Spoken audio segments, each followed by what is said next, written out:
ओम श्री परमात्मा ने नमः। आज हम गीता के दूसरे अध्याय के 60वें और 61वें श्लोक का अर्थ सहित श्रवण करेंगे।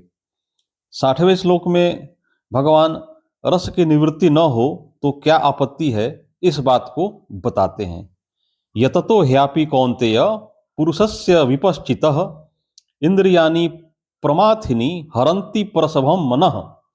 अर्थात कारण कि हे कुंती नंदन, रस बुद्धि रहने से यत्न करते हुए विद्वान मनुष्य की भी प्रथमनशील इंद्रियां उसके मन को बलपूर्वक हर लेती हैं। व्याख्या: जो स्वयं यत्न करता है, साधन करता है, हर एक काम को विवेक पूर्वक करता है, आसक्ति और फलेच्छा का त्याग करता है, दूसरों का हित हो, दूसरों को सुख पहुंचे, दूसरों का कल्याण हो, ऐसा भाव रखता है और वैसी क्रिया भी करता है, जो स्वयं कर्तव्य अकर्तव्य सार असार को जानता है और कौन कौन से कर्म करने से उनका क्या क्या परिणाम होता है इसको भी जानने वाला है, ऐसे विद्वान पुरुष के लिए यहाँ यततो ह्यापि पुरुषस्य विपश्चितः पद आए हैं। प्रयत्न करने वाले ऐसे विद्वान पुरुष की भी प्रथमनशील इंद्रियां उसके मन को बलपूर्वक हर लेती हैं, विषयों की तरफ खींच लेती हैं, अर्थात वह विषयों की तरफ खींच जाता है, आकृष्ट हो जाता है। इसका कारण यह है कि जब तक बुद्धि सर्वथा परमात्म तत्व में प्रतिष्ठित नहीं होती, बुद्धि में संसार की यत किंचित सत्ता रहती है। विषयेंद्रिय संबंध से सुख होता है, भोगे हुए भोगों के संस्कार रहते हैं, तब तक साधन परायण बुद्धिमान विवेकी पुरुष की भी इंद्रियां सर्वथा वश में नहीं होती। इंद्रियों के विषय सामने आने पर भोगे हुए भोगों के संस्कारों के कारण इंद्रियां मन बुद्धि को जबरदस्ती विषयों की तरफ खींच ले जाती हैं। ऐसे अनेक ऋषियों के उदाहरण भी आते हैं जो विषयों के सामने आने पर विचलित हो गए। अतः साधक को अपनी इंद्रियों पर कभी भी मेरी इंद्रियां वश में है ऐसा विश्वास नहीं करना चाहिए और कभी भी यह अभिमान नहीं करना चाहिए कि मैं जितेंद्रिय हो गया हूं। संबंध: पूर्व श्लोक में यह बताया कि रस बुद्धि रहने से यत्न करते हुए विद्वान मनुष्य की भी इंद्रियां उसके मन को हर लेती हैं, जिससे उसकी बुद्धि परमात्मा में प्रतिष्ठित नहीं होती। अतः रस बुद्धि को दूर कैसे किया जाए, इसका उपाय आगे के श्लोक में बताते हैं। तानि सर्वाणि संयम्य युक्त आसित मतपरः वशे ही यस्य इंद्रियाणि तस्य प्रज्ञा प्रतिष्ठिता। अर्थात कर्मयोगी साधक उन संपूर्ण इंद्रियों को वश में करके मेरे परायण होकर बैठे, क्योंकि जिसकी इंद्रियां वश में है उसकी बुद्धि स्थिर है। व्याख्या: तानि सर्वाणि संयम्य युक्त आसित मत्परः, अर्थात जो बलपूर्वक मन का हरण करने वाली इंद्रियां हैं उन सबको वश में करके, अर्थात सजगता पूर्वक उनको कभी भी विषयों में विचलित न होने देकर स्वयं मेरे परायण हो जाएं। तात्पर्य यह हुआ कि जब साधक इंद्रियों को वश में करता है तब उसमें अपने बल का अभिमान रहता है कि मैंने इंद्रियों को अपने वश में किया है। यह अभिमान साधक को उन्नत नहीं होने देता और उसे भगवान से विमुख करा देता है।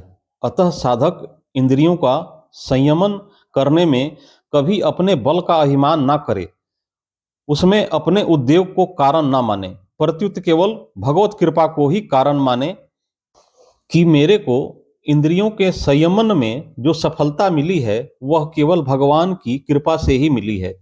इस प्रकार केवल भगवान के परायण होने से उसका साधन सिद्ध हो जाता है।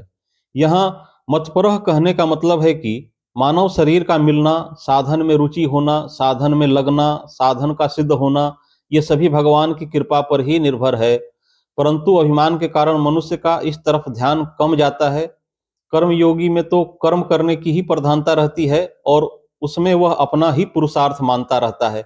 अतः भगवान विशेष कृपा करके कर्मयोगी साधक के लिए भी अपने परायण होने की बात कह रहे हैं।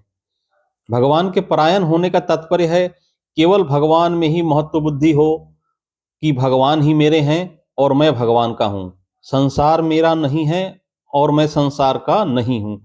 कारण कि भगवान ही हरदम मेरे साथ रहते हैं, संसार मेरे साथ रहता ही नहीं। इस प्रकार साधक का मैंपन केवल भगवान में ही लगा रहे। कर्मयोग का प्रकरण होने से यहाँ भगवान को कर्मयोग के अनुसार उपाय बताना चाहिए था, परंतु गीता का अध्ययन करने से ऐसा मालूम देता है कि साधन की सफलता में केवल भगवत परायणता ही कारण है।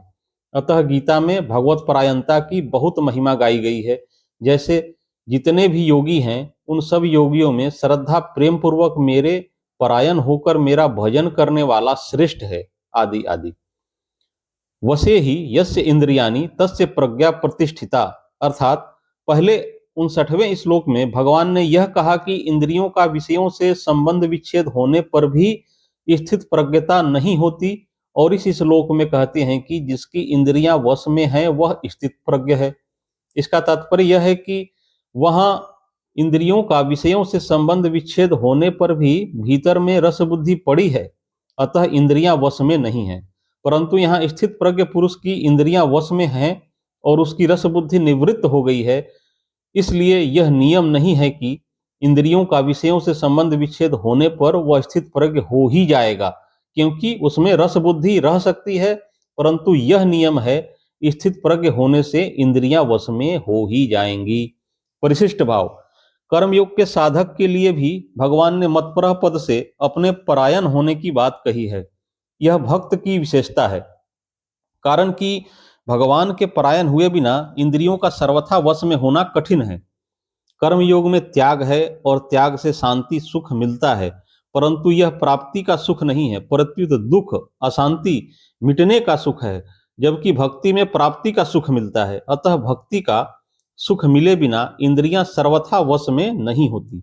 दूसरी बात, कर्म योग में तो अत्यंत वैराग्य होने पर इंद्रियां वश में होती हैं, पर भक्ति में अर्थात भगवान के परायण होने से थोड़े वैराग्य से भी इंद्रियां सुगमता से वश में हो जाती हैं।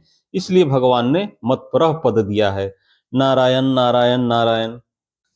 अगली वीडियो में हम गीता के क्रमशः श्लोकों का अर्थ सहित श्रवण करेंगे। कृपया इस चैनल को सब्सक्राइब कर लें ताकि कोई भी वीडियो मिस ना हो, और यदि वीडियो अच्छी लगी हो तो लाइक करना ना भूलें। जय श्री कृष्ण।